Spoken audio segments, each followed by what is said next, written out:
So good afternoon again, and welcome to the 29th Annual Davis Margaret Nickerson Academic Freedom Lecture. My name is Joy Beatty, and I'm the Chair of Faculty Senate for the University of Michigan. Faculty Senate represents all members of the professorial staff, the executive officers of the university, the deans of the schools and colleges, and many members of the research and library staff, nearly 4,000 people across the Ann Arbor, Flint, and Dearborn campuses. The annual Academic Freedom Lecture is a signature event for Faculty Senate, which recognizes the important role that faculty governance can and should have in matters related to the curriculum and faculty promotion processes. Faculty Senate addresses system-level opportunities and concerns. Our role is needed because the 3 campuses of our institution are decentralized, and it can be hard to know what's going on in the various reaches of the colleges across the university. We're all busy within our own silos of activity, so Faculty Senate can connect and bridge among the community of faculty members. Of more critical importance, we advocate for the collective interest of the faculty, because in a large, decentralized system, the voice of faculty needs to be brought forth and amplified. The item I mentioned previously regarding the drafting of the umbrella policy on sexual misconduct is a prime example of such an issue. The Davis Margaret Nickerson Lecture is a tradition that reminds us of the responsibilities of shared governance by highlighting and emphasizing its core values. This spirit of faculty voice and representation is also one that especially applies to our speaker this year, Dr. Henry Reichman. You will be receiving a more detailed introduction for Dr. Reichman in a few moments, but I'd like to call your attention to his expertise and his roles. His PhD is from UC Berkeley, a campus known for its strong faculty governance. One of his disciplinary foci is the history of revolutionary socialist and labor movements. He recently released a book on academic freedom, which just came out this year, and it looks like this. I encourage you to pick up a copy. He currently serves as the chair for Committee A on Academic Freedom, Tenure, and Governance for the American Association of University Professors, also known as the AAUP. This committee is charged with promoting the principles of academic freedom, tenure, and due process in higher education. This committee and the staff of AAUP receive complaints when universities may have violated standards, and when appropriate, they may recommend censure. In this role, Dr. Reichman and his colleagues see many examples of academic freedom issues coming across their desks, which they review. It was in this capacity that Committee A recommended AAUP's censure of the University of Michigan in the 1950s for the dismissals of Davis, Margaret, and Nickerson. Regents Bylaw 509 was developed at that time to ensure clear policies for dismissal that allow for due process, thereby allowing for the AAUP censure to be removed from our university. My point here is that the AAUP organization was associated with the historic events which we are here to honor today. And with the wisdom of hindsight, they seem to have been the one party that took the high road. We are pleased and honored to welcome Dr. Reichman as our speaker for the Davis Margaret Nickerson Academic Freedom Lecture today. Please allow me to now introduce Dr. Peggy J. Hollingsworth, a research scientist emerita who worked in the Department of Pharmacology from 1982 to 1999. She was active in faculty governance and served as a Faculty Senate chair. Dr. Hollingsworth is the founder and president of the Academic Freedom Lecture Fund, which has been instrumental in the continuation of the DMN lectures, serving as a stable anchor and support for the effort. So Dr. Hollingsworth.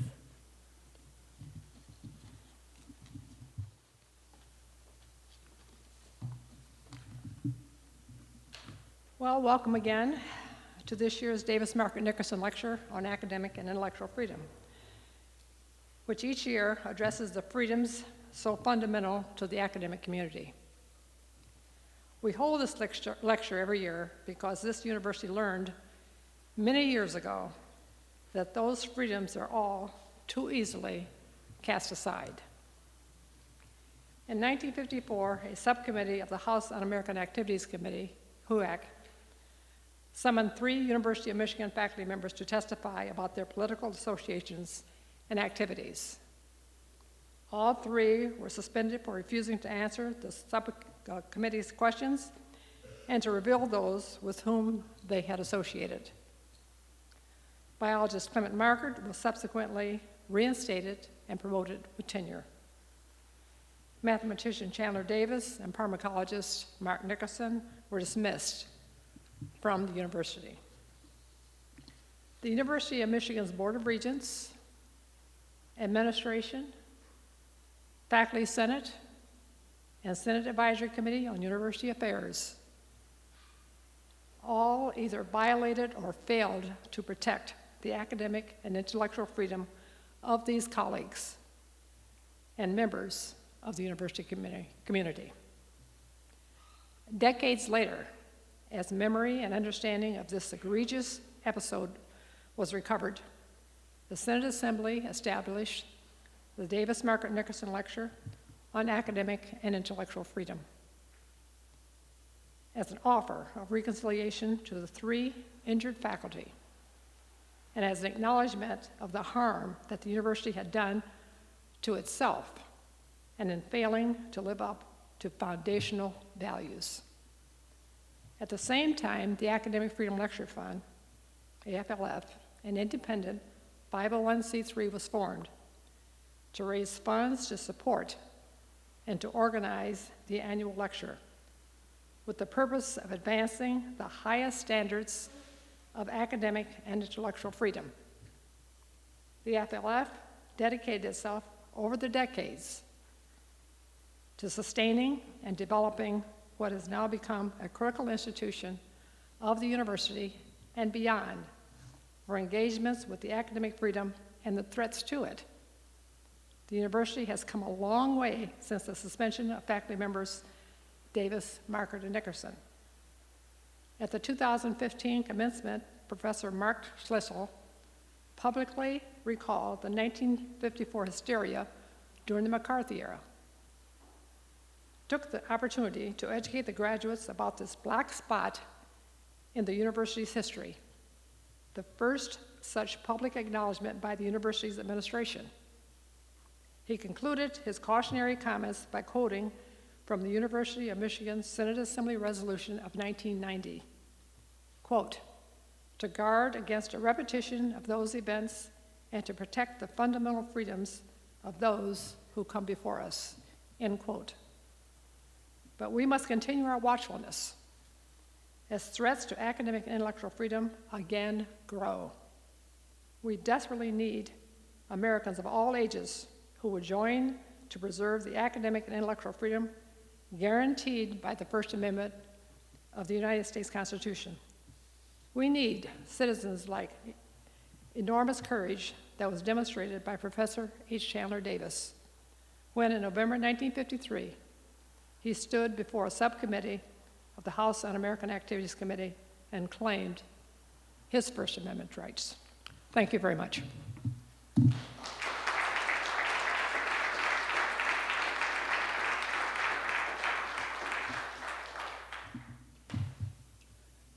It's a pleasure to welcome Hank Reichman to this series of lectures on academic freedom.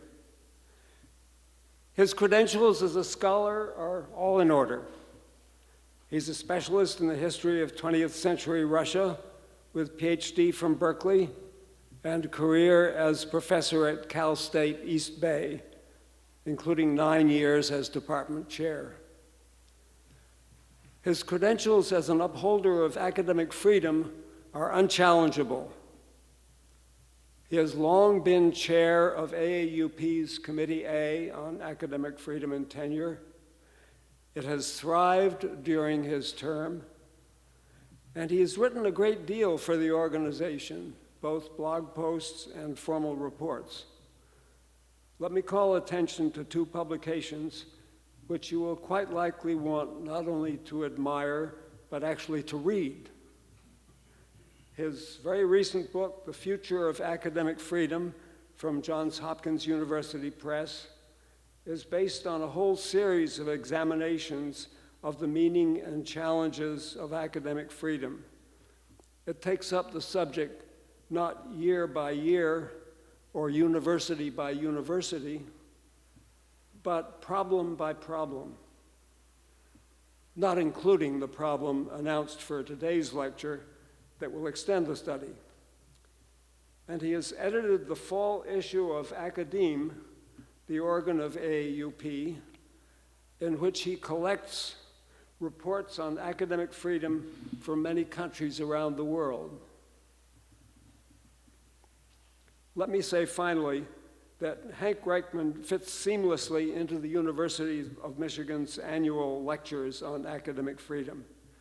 Indeed, the series has presented a president of AAUP, Linda Pratt, a president of the ACLU, Nadine Strawson, and two of the contributors to that special issue of Academe, namely Joan Wallach-Scott in 2015 and Jean Nickel, who came just last year. Most natural thing then for the next voice you hear to be that of Hank Reichman.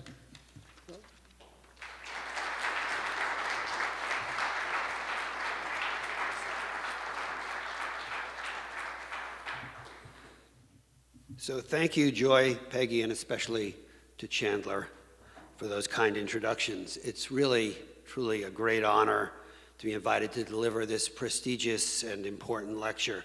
And I'm humbled when I look through the list of distinguished scholars who preceded me, and I'm inspired by the sacrifices made by the three heroic teachers we honor today. The experiences of Chandler Davis, Clement Markert, and Mark Nickerson should remind us that academic freedom has never enjoyed the golden age that some suggest we are leaving behind. It has always been, as I put it in The Future of Academic Freedom, contested and vulnerable. Today, threats to academic freedom may be more extensive and dangerous than at any time since those dark days of the 1950s. A year ago, Jean Nickel used this lecture to explore the dangers posed by the rampant interference in university affairs of politically motivated governing boards and legislators, especially in the public sector. There is also the threat to faculty control of teaching and research posed by increasing reliance on the largesse of external donors, often politically motivated. And of course, there is the frightening explosion of online and even direct harassment of faculty members in response to their controversial comments as citizens, and for that matter, to their statements in the classroom, often surreptitiously recorded and tendentiously edited for online circulation. Such harassment may be beyond our ability to control, but it is the far too frequently craven response of many college and university administrators to this intimidation that poses the genuine danger. Yet these threats pale before what has become the gravest challenge to academic freedom, one that exacerbates all others: the steady erosion of the tenure system and the concomitant and explosive expansion of contingent, frequently part-time faculty employment, a central element of what Gary Rhodes and Sheila Slaughter labeled academic capitalism, in what is increasingly becoming, as Adriana Kezar calls it in an important new book, the gig economy. I'll begin with a few stories.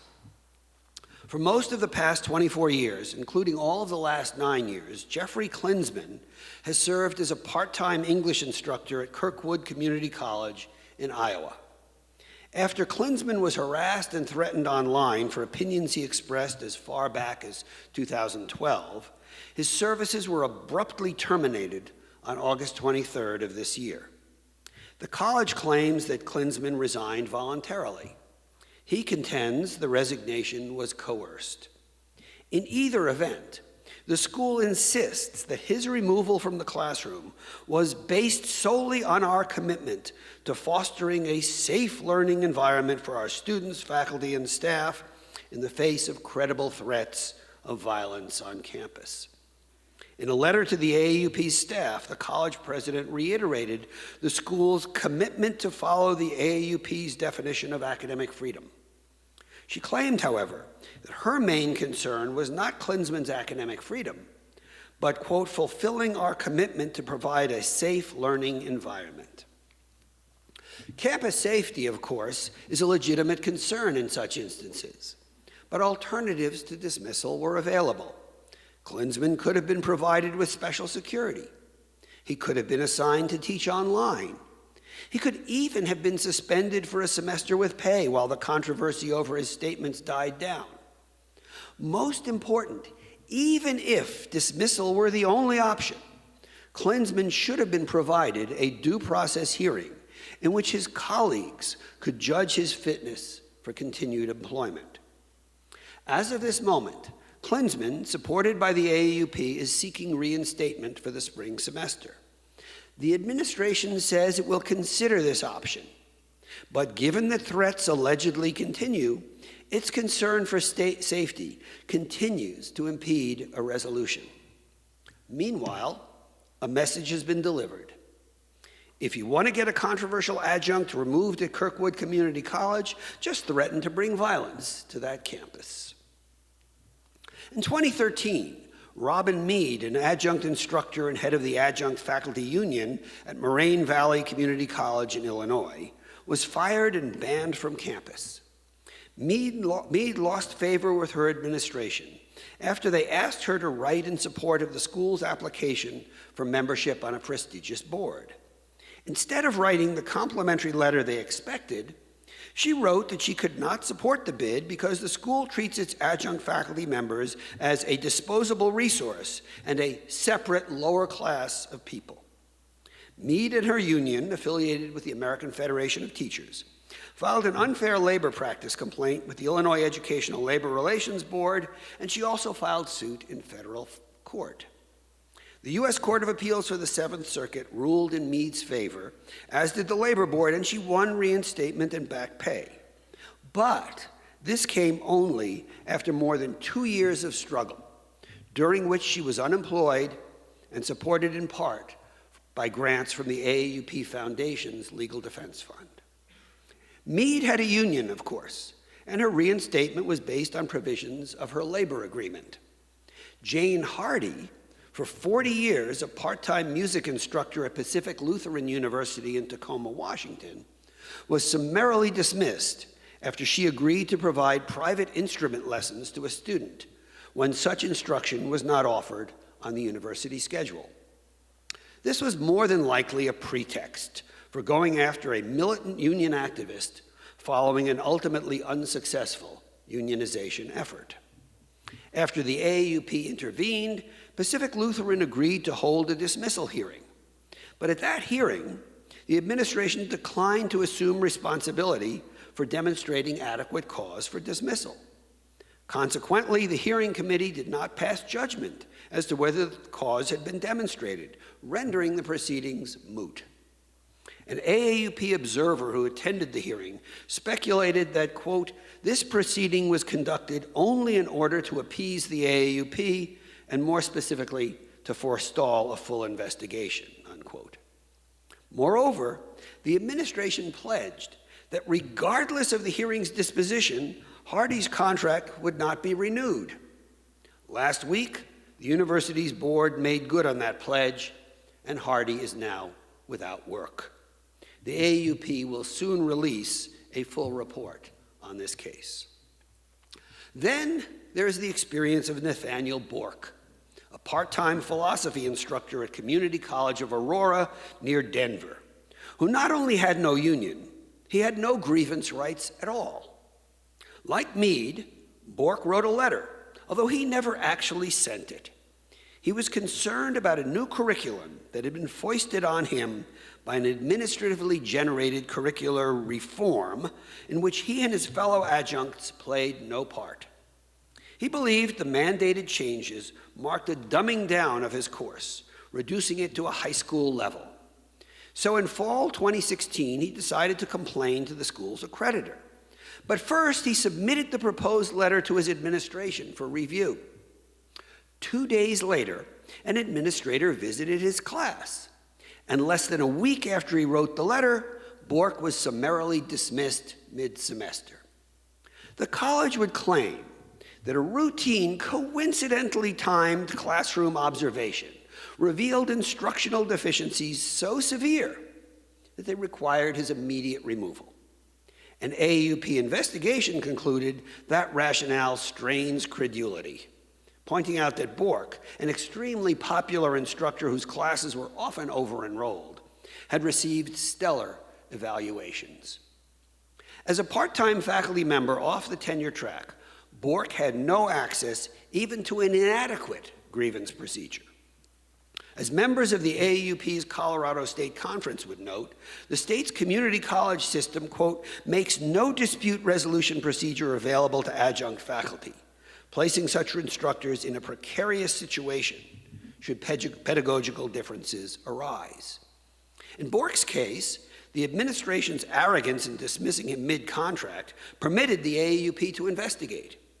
The school might instead have waited until the end of the term, when it could simply decline to renew his contract without offering any rationale.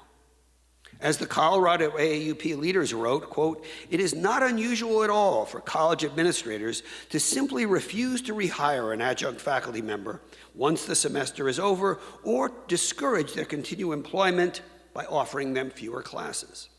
No cause need be provided, nor is any face-to-face discussion required for a non-renewal decision.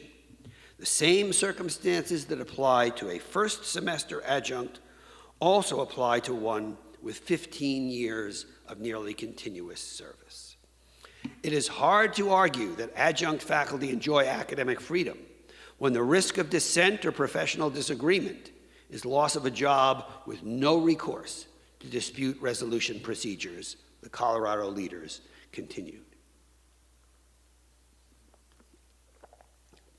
These examples represent the tip of a larger iceberg extending throughout higher education, public and private.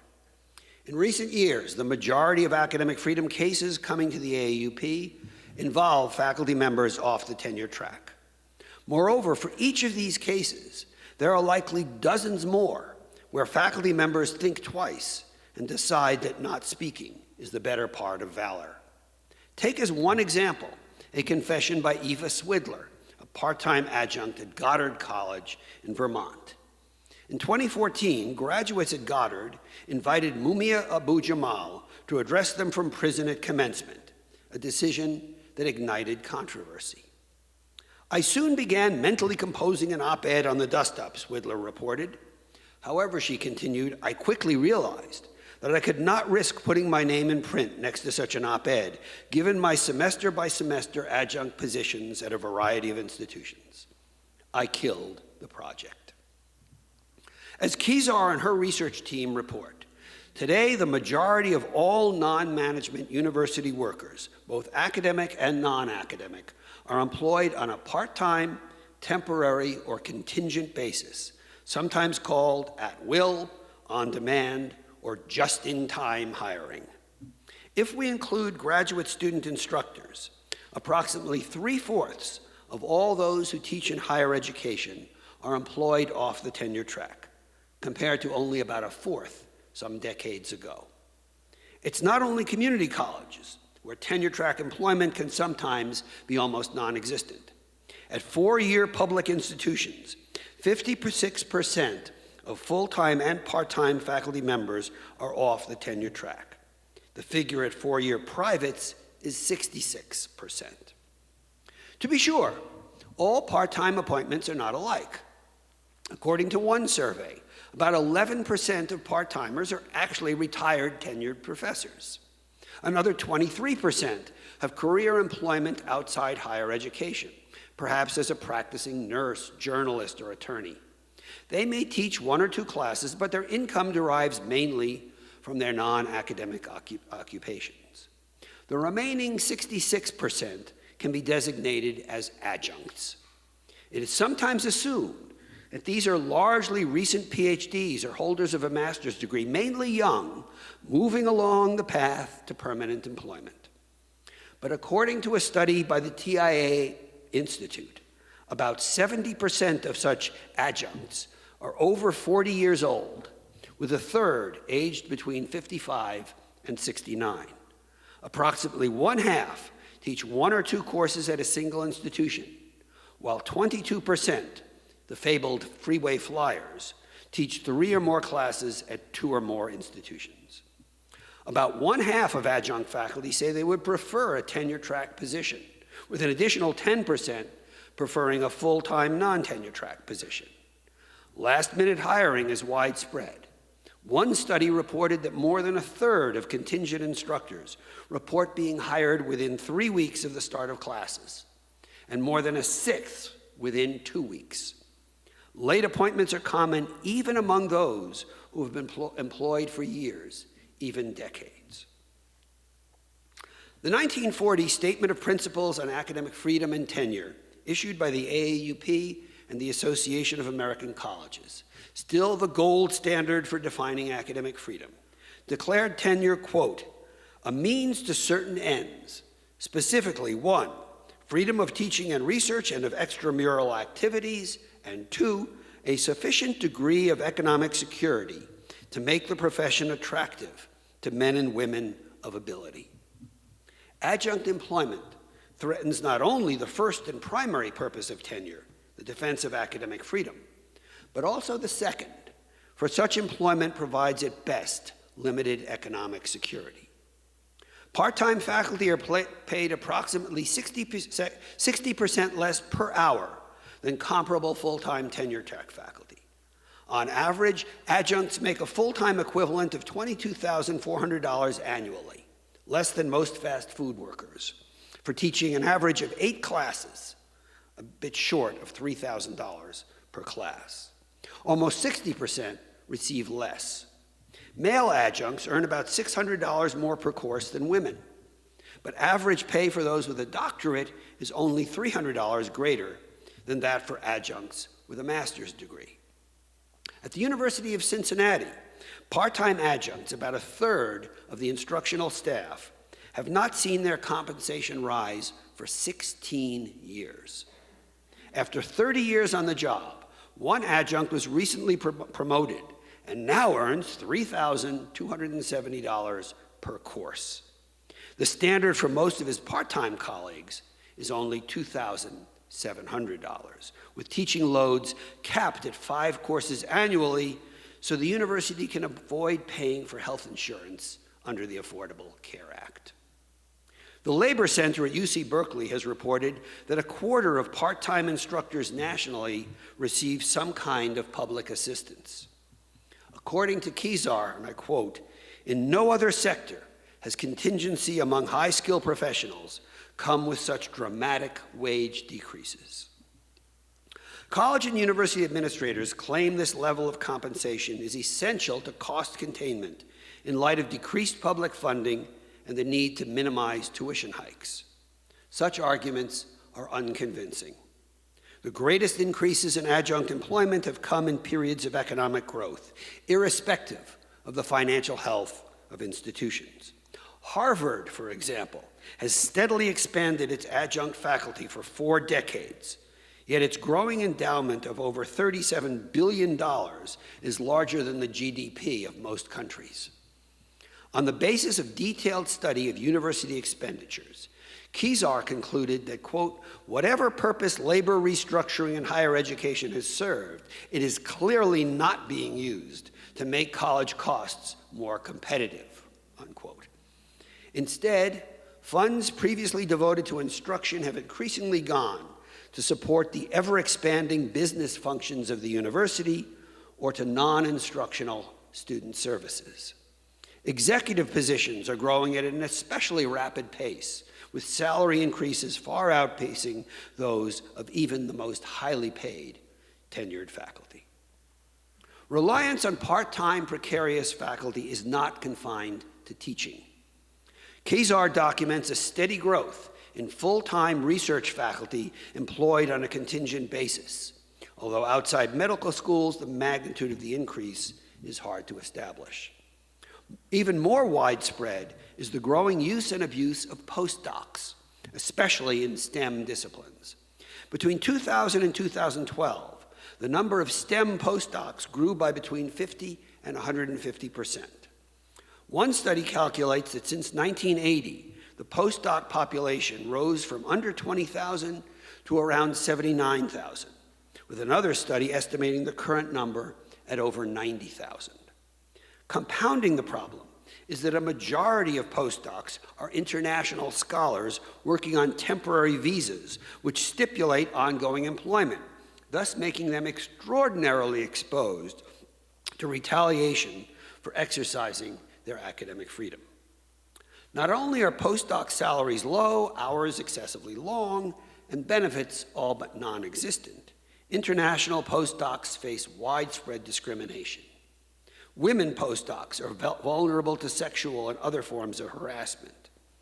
Of troubling relevance to academic freedom is the complaint voiced by many postdocs that they are denied full or fair authorship on publications to which they have contributed.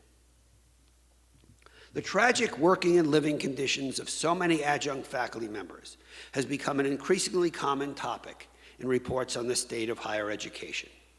We repeatedly hear tales of adjuncts on food stamps, sleeping in cars, or even dying of medical conditions that might have been prevented with the benefits of a full-time permanent position.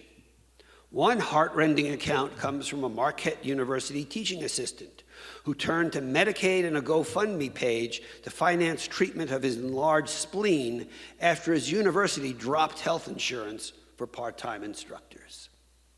The Onion summed it all up with this satirical headline: adjunct professor hoping some student leaves behind warm pair of gloves today.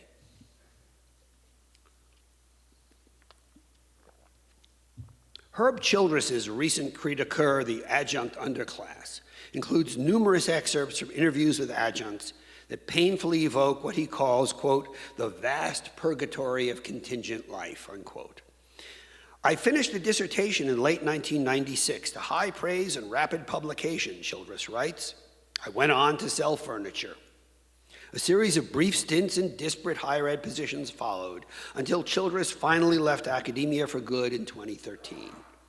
As one reviewer put it, his book is a generous note of condolence to the profession that killed his dream of a tenure-track position, a dream destroyed, it seems, for almost an entire generation of scholars. When Harvard adjunct Kevin Birmingham, a relatively privileged member of the contingent class, was awarded the Truman Capote Prize for his book on the struggle to publish James Joyce's Ulysses, the theme of his acceptance speech was adjunctification, which he called the great shame of our profession. Focusing on his own field of literary studies, Birmingham called out his fellow humanists for their indifference and complicity, charging that, quote, institutions supporting literary criticism are callous and morally incoherent when they churn out new PhDs whose labor they then exploit through precarious employment. Childress's book has been correctly critiqued for romanticizing the past, as well as for its pessimism about the future, a point to which I will return shortly. He bemoans the loss of close student-faculty contact that reliance on part-time faculty creates.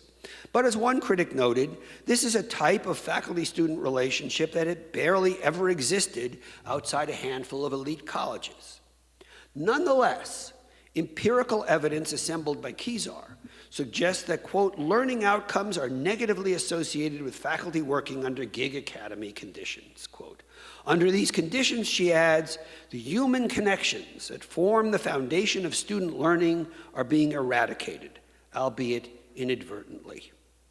Birmingham makes a different and more germane point. The privilege of tenure used to confer academic freedom through job security, he declares. By now, decades of adjunctification have made the professoriate fearful, insular, and conformist. The 1915 Declaration of Principles on Academic Freedom and Academic Tenure, the AAUP's founding document, affirmed, quote, "It is, in short, not the absolute freedom of utterance of the individual scholar, but the absolute freedom of thought, of inquiry, of discussion, and of teaching of the academic profession that is asserted by this Declaration of Principles," unquote. If we understand, as the AAUP's founders did, that academic freedom does not aspire solely or even mainly to protect the rights of individual teachers and researchers, but is instead designed to protect the collective freedom of the faculty as a whole, then we must ask, in the words of Jan Clausen and Eva Swidler, what becomes of that freedom if the vast majority of faculty members cannot exercise their collective functions without fearing employer retribution? The founders of the AAUP envisioned their commitment to academic freedom as part of a larger project to ensure the professional standing of college and university faculties. The tenure system was designed specifically to protect the rights and prerogatives of what the founders repeatedly called the teaching profession. As professionals, faculty must be assured the independence and integrity that are, in Ernst Benjamin's words, both a condition of competent instruction and an essential element of such instruction. The expansion of contingent, often part-time hiring is in effect, if not intent, a project of deprofessionalization. But if the tenure system has at times appeared, and more often than it should be has actually been, elitist, the emerging gig economy, to once again employ Kezar's term, offers anything but a democratic alternative. In fact, as Michael Barabay and Jennifer Ruth have argued, hiring legions of faculty off the tenure track leads to the creation of fiefdoms and patronage systems. Benjamin made a similar point in stressing how contingent hiring must entail continuous monitoring and assessment of faculty work, too often by non-faculty bureaucrats. Hence, as Benjamin put it, quote, "In an insecure environment, the choice frequently comes down to mutual back-scratching or mutual backstabbing." With the erosion of the professionalism once institutionalized by the tenure system, Barabay and Ruth continue, the university community has not blossomed into a vibrant democracy, but reverted to the kind of demeaning and resentful culture typical of patronage systems. It has devolved, they add, into precisely the free-for-all that Louis Menand warned of, quote, "in which decisions are arrived at through a process of negotiation among competing interests, rather than through the collective application of professional standards and judgment." This, I must add, is bad enough. But at too many institutions, the new reality is a system governed neither by professionalism nor negotiation, but simply by arbitrary executive fiat. In this environment, the shrinking minority of tenured and tenure-track faculty are increasingly cast in the role of prop to a reconfigured and expanding unprofessional structure. While offering protections increasingly merely symbolic for a few, tenure, as it too often functions, fosters destructive forms of competition and rivalry while denying basic rights to the majority of instructors and researchers. Under academic capitalism, the focus shifts from the faculty as a community of self-governing scholars to the faculty as a collection of individual entrepreneurs. As a result, the increasing vulnerability of those outside the tenure system will inevitably bleed into that system itself. Indeed, it already has. As Clausen and Swidler put it, once dethroned, a costly and unruly tenured faculty will be hard-pressed to secure its own restoration.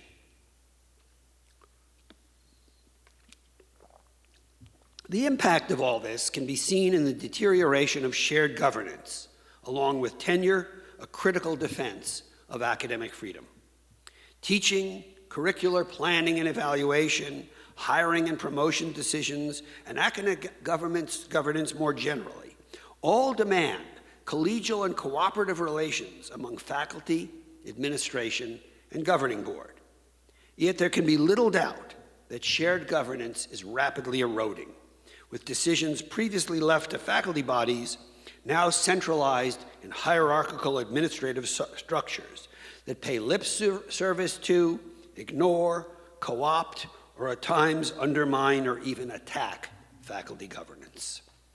In addition, and the importance of this should not be underestimated, with 3/4 of the faculty off the tenure track, far fewer faculty members are available to participate in governance, both weakening the system and providing justification for administrators who seek to appropriate faculty authority. As a 2012 AAU report on the inclusion of contingent faculty in governance put it, quote, "The routine exclusion of some faculty from department meetings, curricular planning, and other governance activities does much to foster the sense of inequity. On the other side of the divide, the proportion of full-time or tenure-track faculty appointments in some departments and institutions is dwindling, and those who hold such appointments are overburdened with government's responsibilities as the pool of colleagues eligible to share this work shrinks." Even where non-tenure track and adjunct faculty participate in governance alongside tenured faculty, they do so on an uneven playing field. While a strong shared governance system is essential to the protection of academic freedom, participation in governance itself requires the protections of academic freedom. In 2012, the previously mentioned AAUP report recommended including contingent faculty in most areas of governance. This is a worthy sentiment, but not without its problems. As Barabay and Ruth observe, quote, "The space of academic deliberation is transformed when it is an arena of the overprivileged and the underprivileged, those with job security or the prospect of it, and those without," unquote. The potentially coercive dangers here are complex and highlight the patronage aspects of the emerging system. On one side, contingent faculty may be vulnerable to abuse of power by the administration, on the other, by the tenured. And then there is the problem that while tenure-track faculty members are usually compensated one way or another for service, the job descriptions of adjuncts rarely include governance work, which is therefore unpaid.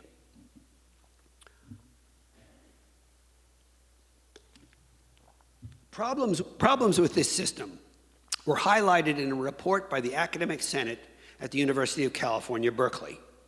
At that institution, the nation's most prestigious public research campus, 27% of the faculty are full-time non-tenure track and 15% part-time non-tenure track. Unlike the tenure track and tenured faculty, who in the UC system are designated Senate faculty, these instructors, mostly called lecturers, are not represented in the Senate, although they are unionized. Recognizing considerable variation in how they were recruited, the insecurity of their employment, as well as the way they were treated and regarded in their home departments, Berkeley's faculty conducted a survey to assess the variation in conditions with a view to improving the lot of lecturers. The survey and report, prepared by two tenured sociologists, found that while Berkeley lecturers are better off in terms of income, benefits, and job security than similarly situated colleagues nationally, they remain in key respects second-class citizens with rights and status substantially inferior to those of tenured faculty.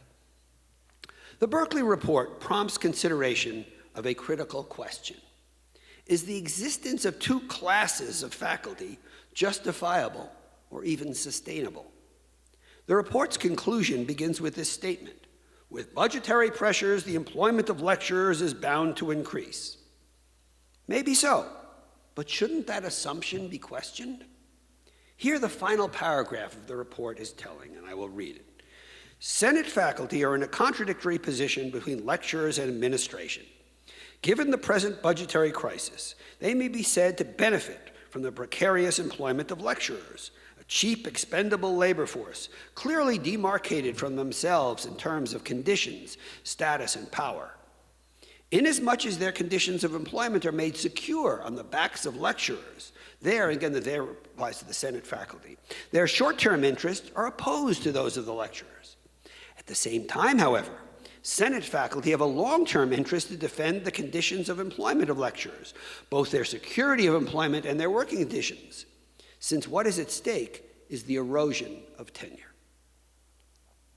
The conflict outlined here is one faced by faculties everywhere, leading one to ask, can a major university succeed in its mission with a two-tier faculty in which one tier is second class? To be more specific, what is the basis for dividing the faculty into one group with formal representation and governance, with such representation enshrined at Berkeley in their very description as Senate faculty, and another with no representation at all? As that 2012 AAUP report concluded, quote, when half or more of the faculty at an institution may not participate in meetings of the faculty senate, when decisions about revisions to a course are made without input from those who teach it, or when the majority of a department's faculty has no voice in the selection of its chair, something is amiss. What can be done about all this? Not that much, say many. The train has left the station, we're told. Herb Childress claims, quote, the faculty will never again be a primarily full-time, primarily tenure-track institutional or cultural commitment. There will always be teachers, sure, but the idea of the faculty is as dead as the idea of coal. It'll carry on for a while because of sunk costs and the gasping demands of those still left in the industry. But really, it's gone. Perhaps. But to resign ourselves to such a stance is to guarantee such a fate. One can never predict the future, but much can be done and is already being undertaken. In short, there are solutions, even if their ultimate success cannot be assumed. One solution is unionization. According to Kezar, in 2012, 390,000 faculty members were in collective bargaining units, roughly 27% of all higher education faculty members, a 14% jump from 2006. In 2016, 20.3% of all post-secondary teachers were covered by collective bargaining agreements, including about 42% of public two-year college faculty. The biggest growth has come among the contingent non-tenure track faculty, both full and part-time. Over the last decade, a major push, largely by the SEIU, to organize non-tenure track faculty has gained considerable momentum in both private and public institutions. As of 2018, SEIU had unionized more than 54,000 non-tenure track faculty and graduate workers on 60 campuses. These efforts have borne fruit in major improvements to adjunct salary, benefits, and most relevant to academic freedom, job security. Some of these gains have been passed on to faculty members at institutions that have yet failed to unionize, but whose administrations have made concessions out of fear the movement may overtake them. I hope these efforts continue and intensify.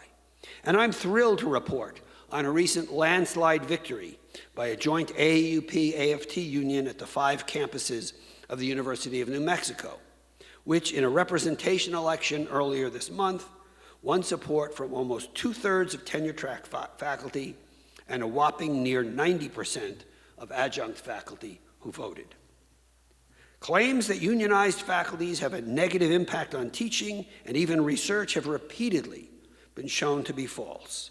As Kezar notes, quote, there has been virtually no evidence that unions on college campuses are deleterious to a university's relational ecosystem or university missions. In fact, the opposite is reported.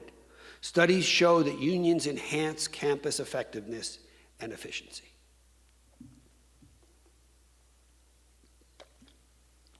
Still, as a remedy for the problems addressed in this lecture, unionization has its limits. For one thing, the environment for unions, while in some respects improving, is still not encouraging. Despite growing public support, a hostile Supreme Court and NLRB have greatly restricted unions' ability to organize, and even worse may be on the horizon. At the state level, there has been far more legislation hostile to union rights than bills aimed at expanding those rights. More important, while faculty unions can and frequently do play a critical role in enforcing academic freedom and shared governance, they simply cannot accomplish this by themselves. To be sure, unions have won multi-year contracts for non-tenure track faculty that, while not equivalent to tenure, provide greater protection against the sorts of arbitrary dismissal and non-renewal exemplified by the cases of Klinsman, Mead, Hardy, and Bork. And as Kezar notes, quote, unions are also attempting to reprofessionalize the faculty. But union contracts vary and are necessarily products of compromise. Take my own union, the California Faculty Association, which represents some 27,000 tenure-track and non-tenure-track faculty members in the 23-campus California State University system, and is arguably the most powerful higher education faculty union in the country. Although there have been relatively few academic freedom violations in the system, our contract contains no specific article protecting academic freedom. The term appears only in a preamble. This is a relic of an original agreement from the 1980s, when union leaders, and no doubt members too, saw the dangers as minimal. In recent years, we tried in multiple bargaining cycles to make protections stronger and more specific, but each time, CSU managers refused. Other contracts, especially AAUP contracts, have more explicit and stronger protections, but this is not always the case. In addition, while experience teaches that in the legal arena, contract law often provides a stronger protection for the academic freedom of individual faculty members than does First Amendment law, as a general rule, the conceptions of academic freedom established and elaborated over many years by the AAUP do not always fit comfortably in an employment law framework. One case that illustrates the potential limits of union contracts as a means of safeguarding the academic freedom of adjunct faculty is that of Georgette Fleischer, a long-term adjunct writing instructor at Barnard College of Columbia University. When in 2014, Barnard refused to reappoint Fleischer after 15 years of teaching, she tried to file a grievance under the school's grievance policy, but was told that as a part-time lecturer, she wasn't eligible to do so because she was not a member of the faculty. The AAUP wrote in protest, but it took a lawsuit to get that decision reversed in a ruling that marked a rare effort by the courts to define adjunct instructors' status and rights at the colleges that employ them. By the time Fleischer returned to work, she was part of a leadership group that ultimately succeeded in winning a union contract for Barnard's part-time adjuncts. Like all contracts, it was a product of compromise and had its flaws. For one thing, the union agreed that only part-time non-tenure track instructors would be covered. This allowed Barnard to reclassify some key members as full-time, a personal gain for them, but at the same time reducing the union's reach and power. Most important, reappointment protections under the contract were not up to AAUP standards. So Barnard declined to reappoint several long-term writing instructors, including Fleischer. The others took severance packages, but Fleischer grieved, charging, among other things, age discrimination. The case went to arbitration, but it took 27 long months before a decision was issued. In the end, the arbitrator accepted Barnard's allegation that Fleischer had not been reappointed owing to deficiencies in her teaching. Evidence of that was scanty at best, however, ultimately coming down to a few random comments on student evaluations. The arbitrator ignored expert testimony about the well-known limitations and problems of reliance on such evaluations. Today, Fleischer, unemployed, is pondering her options, and the adjunct workforce at Barnard has learned a lesson. Cater to student evaluations or risk your job, union or not. Can disciplinary organizations help? Recently, two historians published a scathing attack on the American Historical Association for its failure to organize to halt the disappearance of tenure-track positions. The association has put considerable effort and resources into promoting career diversity, that is, historical jobs outside academia. But the two complainants wrote, historians don't need assistance transitioning away from stable academic jobs. We need stable academic jobs. They called on the AHA to, quote, name and shame schools that ask historians to work difficult or impossible jobs for peanuts. AHA officials responded by stressing that disciplinary associations are not unions. They argued that unlike unions, disciplinary groups have no enforcement mechanism, nor do their members have collective clout in the same form that a union's rank and file do. There is a point to these responses, of course.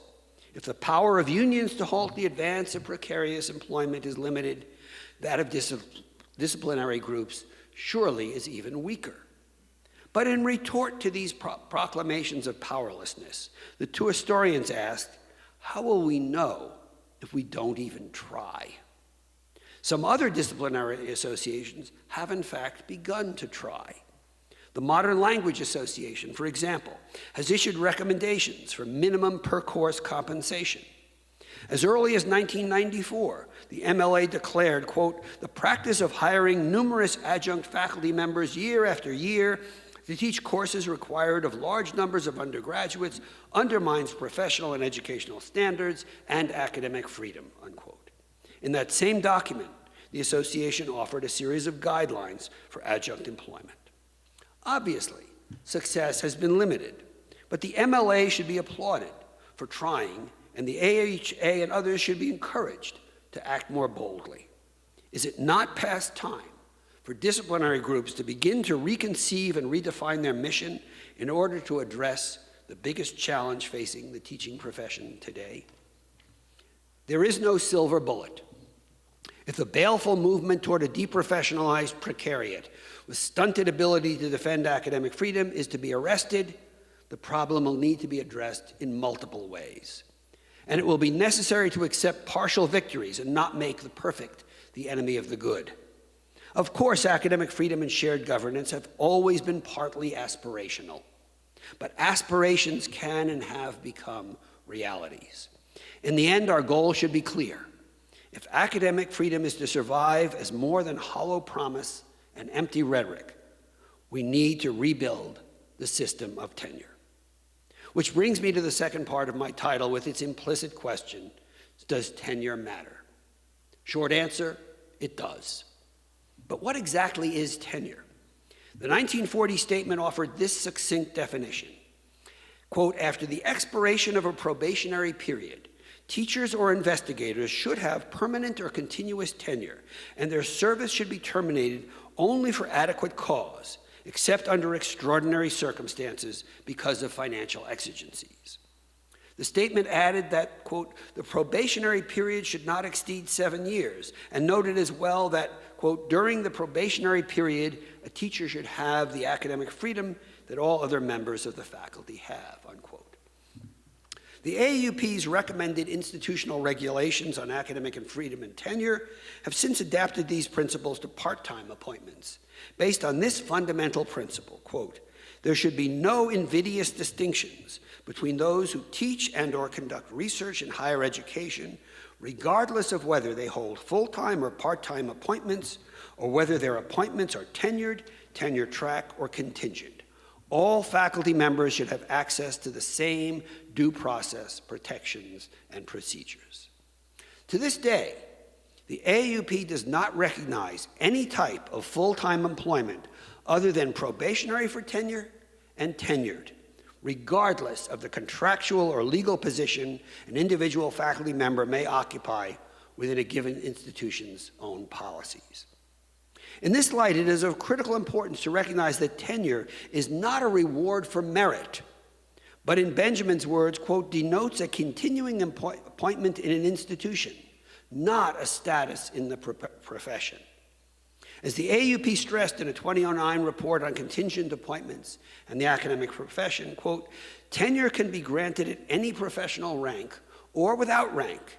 The association does not link tenure with a particular faculty status. While many institutions prioritize research as a criterion for awarding tenure, the authors of the 1915 Declaration were less concerned with academic freedom and scholarship than they were with protecting academic freedom in teaching and public expression. Indeed, the high water mark of tenure's reach came in the 1960s and early 70s with the immense growth of community colleges and state technical and teacher training institutions, where the great majority of faculty positions were devoted exclusively or almost exclusively to teaching, yet still carried with them the prospect of tenure. Tenure's purpose is to ensure academic freedom and professional standing in all professional duties. To deny a faculty member the protections of tenure because they do not perform tasks that have not been assigned to them is both unreasonable and unjust. Barabay and Ruth propose a return to the original concept of tenure through creation of teaching-intensive tenure tracks.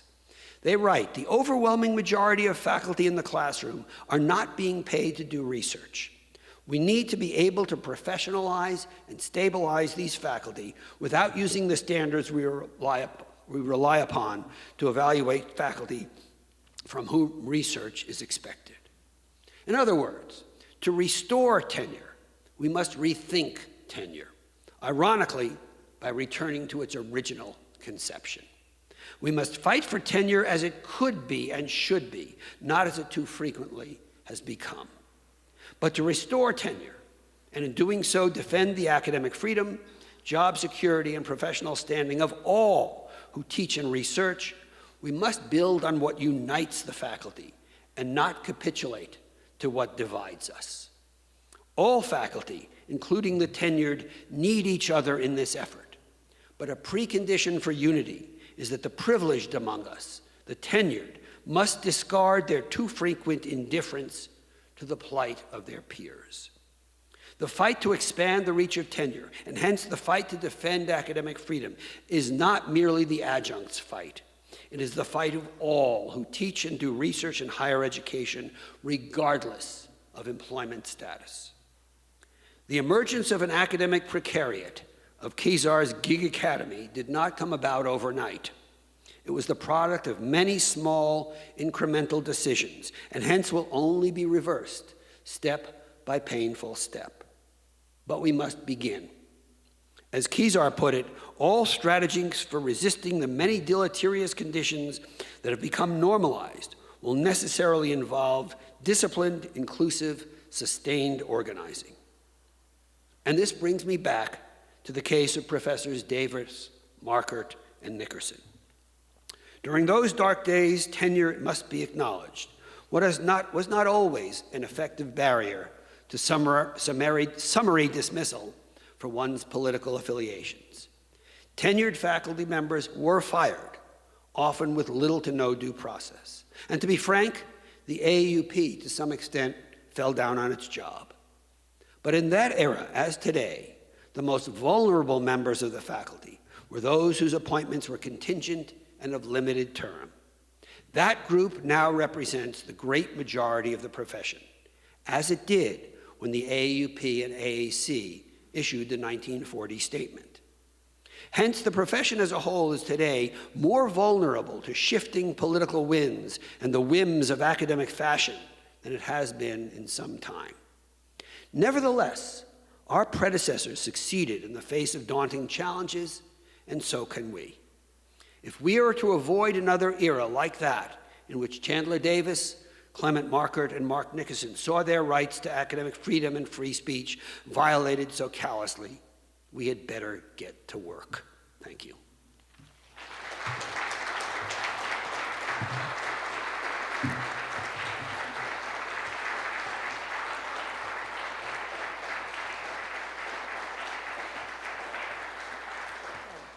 Hopefully people have some questions, and if you do have questions, please come on up to the microphones, because of course you can see we're recording, and we'd like to make sure that we get your questions onto the recording. So please come on down. Sure. Okay. My name's Joan Grieve. I'm from biomedical engineering. First of all, I really appreciate the topic because I don't understand it. Before I had the honor of joining University of Michigan, I spent over a decade in biotech and in, quote, the outside world where tenure doesn't exist. I'm deeply concerned about this, not for myself because I don't understand tenure and I really have some problems with it. I'm deeply concerned about it because of my peers who are lecturers, and I do recognize that in engineering, I think that we're still in a more protected space than that. Wouldn't one solution be just to get rid of tenure completely? Well, I think this is kind of like some people who say, it's kind of like, well, only a minority of people have had health care coverage through union contracts, et cetera. Why should they have it? So instead of expanding it to more people, it's like, let's get rid of it for them. I think that to me is the problem. I will acknowledge that a good number of my tenured colleagues around the country abuse their tenure in the sense of they basically, and indeed, I think one part of strengthening tenure is making clear that tenure is not, as it's presented to the public, this guarantee that, you can just goof off for the rest of your life, which is the way it's presented to often the public. Tenure is only a guarantee that you can only be removed for cause through a due process procedure in your institution. The AAUP has never defined what we believe cause to be. We leave that to institutions, but there are obvious things. Research fraud, failure to show up for class, arguably sexual harassment, criminal behavior, et cetera. And I think universities, fall down when they don't enforce those things and say, look, we're going to, say that if you are not doing your job, we're going to try to detenure you. As long as they provide the appropriate due process procedures by a representative faculty committee, we're not going to object. Personally, I or other members of the AUP Committee A may agree or disagree with any individual decision, but that's true now. So I deeply appreciate that too, because even when I was an undergrad 25 plus years ago, what I also worry about with tenure is our students suffer because of it in the classroom and in teaching. And I would also argue that my tenure is not tied to either teaching, nor is it tied to research. It's tied to money and dollar figures. And that was an aha moment for me because I worked in the big bad company, and I actually worked in a big bad company for 12 years, and my job was never tied to a dollar figure. And so but by tied to, is this one of the positions where you're supposed to raise your own money for the research? Correct. And so I find that deeply problematic, but it's well, unfortunately that's what I wanted to ask your opinion about it. And then also, our students suffer from it. I keep asking people what is good about and what I mean is that honestly, many faculty, at least in this organization as an R01 research university, will choose to focus more on their research after tenure, and the teaching does not meet standards. Well, first of all, let me say this. Actual research, by scholars of higher education show quite the opposite. That, in fact, students suffer when there's not a tenure system, when there's, especially the more reliance on adjunct. And there are obvious reasons. It's not those are bad people, or that the tenured are particularly good people. It's the conditions under which people work, the ability to have personal contact, to be there when a student needs a letter of reference, or other questions. So there's that. The other thing is that, yes, at some research universities, tenured faculty will say, I want to work more on my research. But I hate to tell you, the great majority of faculty members teaching and working in universities around the country are not conducting large amounts of research and are being paid for their teaching. I mean, in fact, in my system, the Cal State system, I was never, it was not part of my job description to do research. Now, the faculty on our own created research criteria for promotion and tenure, but the institution never recognized that they were paying us for that. We were supposed to teach a total of 15 units, 3 units courses, that's 5 courses, except you got 1 course off for advising and service. There was nothing off for and I've always been waiting for somebody to say when their tenure is denied because the faculty committee, including, said you didn't do enough research, to say I wasn't paid for it. and see what happens in court. I'm very curious what would happen. So I think the thing is, yeah, it's true, but these are problems more in research institutions. But I know, I was an undergraduate at a major private research institution, Columbia. I was a graduate student at a major public research institution, Berkeley. And yeah, I had a couple of, faculty members who I weren't particularly enamored of, but the people who taught me valued teaching. They were also often very productive scholars.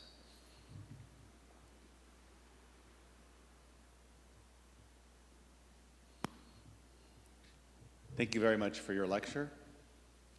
I wanted to ask specifically about academic freedom in the realm of service. Historically, academic freedom documents, and including our own governing documents at University of Michigan, extend academic freedom to teaching and scholarship research. But much of the work that we do involves reviews in committees, reviews of scholarship, reviews of academic performance, things like that. So I'm wondering if you could comment on academic freedom in the realm of service and the kind of integrity of the quality of the work that we do, our independence to do it. And also if you could comment, especially in light of the Supreme Court case, I believe it's called the Garcetti case, where whistleblower protections for government employees are greatly diminished because of that case. Well, yeah, it's an important point. I mean, the AAUP historically has recognized three elements of academic freedom: teaching, research, and what we've often called extramural expression, the right to speak as a citizen. We have generally tried to interpret that over the years as the right to speak as a citizen of both the institution and of the country. So in governance matters, your right to speak as a citizen of this university should not be impaired. Your academic freedom should be protected so that you can speak out, whether it's in your role as an elected member of the Senate Executive Committee, or as a department committee, et cetera, or as in your role as a dissident from what your colleagues are advocating. It should be protected. We were greatly concerned, and still are, by the Garcetti ruling. For those who don't know about it, in that case, the historical right of public employees to speak out as citizens has been guaranteed by a number of cases. And what happened was, in a Los Angeles District Attorney's office, an attorney wrote a memo complaining about some of the policies that the office was doing around the way they negotiated deals, et cetera. I don't remember the specifics. When it came time for him to get a salary increase, he was denied on the basis. So he sued.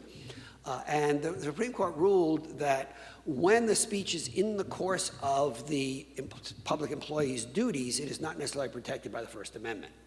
Now, there's somewhere that's logical. An employee for the DMV, who you're waiting in line, you go there to the DMV, is not free to give you a lecture on his or her own views about Donald Trump or whatever. So their free speech is, of course, limited in that respect. But the key question for us was, what about in higher education, where arguably the whole purpose and function of our role, what we do, is to speak freely. And that was brought up in dissent by Justice Souter, who raised that question, and the court majority opinion was written by Justice Kennedy. Kennedy argued we need not address that question now, which basically threw it down to the lower courts. And right now, the position in the lower courts is mixed. There are some lower courts that have used Garcetti to uphold college or university decisions to discipline faculty members for their speech as citizens of the institution. Other courts have ruled that Garcetti does not apply in higher education, period. The Ninth Circuit, which includes California, has so ruled. So have a couple of other circuits, but I think the Seventh Circuit has what we would consider a bad decision. It may eventually come to the Supreme Court to be resolved. I'm not very eager to see it go up there, given the current composition of the court, to be honest with you. And indeed, I made this point in my book that Justice Kennedy wrote the opinion in Garcetti. He also wrote the opinion in the Janus case, which denied public employees the right to, denied unions in the public sector the right to collect agency fees from non-members for the service of representing them. And if you read his two opinions, the logic of the opinions are, I mean, directly in conflict with each other. Of course, intellectual consistency has never been a strong point of the Supreme Court. So I hope that addresses the question. In your discussion of the comparative size of the tenured teaching body and the non-tenured teaching body, you quote figures which compare the number of teachers. But if you compare the number of students, the non-tenured are taking an even larger percentage of the load because they teach larger classes. And the result is that, university administrations and departments may feel, well, we can't afford to increase the number of tenured staff if we give the same working conditions to the newly tenured people. Now, this reflects the failure across the board of the public as well as the universities to acknowledge the responsibility of society to provide education. And the correction of the difficulty is not only a correction of an imbalance, it's a resolution of an economic problem of weighing on the profession as a whole. As I'm sure you well know, Chandler, I agree 100% with everything you just said. But I want to expand on that and point out two things. One is the claim so much often by university administrators that, well, the money's no longer there. I mean, I heard this so many times in the Cal State system because the funding per student is way down.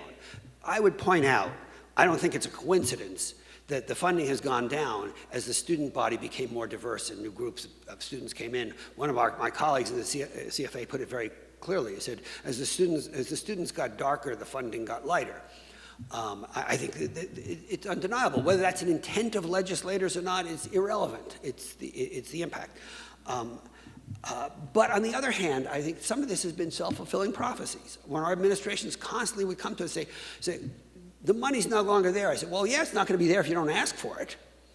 And I think some of this is part of, the thrust of what I'm saying, and I don't think we have to have a more vigorous fight in favor of higher education as a common good. And I think part of that is a fight around this. Now, I will say one other thing that is interesting is when I became a department chair right around the time in my own campus, the use of part-time adjuncts suddenly increased. It was after, really rather dramatically. And I used various tactics to try to fight it, largely unsuccessfully, to be honest. One of them was I went to the Chronicle of Higher Education. This is an old issue for me. I appeared on the front page of the Chronicle of Higher Education sometime, I think it was around 1992, in a giant profile of the portrait of a department, besieged by adjuncts, besieged by the use of adjuncts, and I was there, the next year I was elected chair of the Academic Senate, and the provost, the first thing he said to me, because he then wrote a letter to the Chronicle of Higher Education, I responded back, and the first thing he said to me, he says, can we agree on one thing now that you're Senate chair, that we can conduct our debates in this room rather than on the pages of the Chronicle of Higher Education? I said, well, we'll see, but depends upon what we're debating. But the other tactic I used was whenever I hired people, I hired them at the highest possible salary I could get away with. One, because I thought it was fair. But two, because I thought the more costly it was to hire them, the more I can go to the argument and say we need another tenure track position, and say, look, we have the money if if you replace these adjuncts, et cetera. It worked only for a while, largely, to be honest, while we had an incompetent dean who didn't notice what I was doing. But I do think the unionization efforts that have significantly raised adjunct salaries open that possibility to be able to say, look, if you're now going to start paying these people more and more closely to what you pay tenured and tenure track people, what is the logic of not just converting these positions into tenure track positions? So thank you very much. Thank you for people who asked questions. Dr. Reichman will probably be around for a few minutes afterwards if you have a burning question that you were not able to ask into the microphones. So thank you very much, everyone, and thank you, Dr. Reichman. Thank you.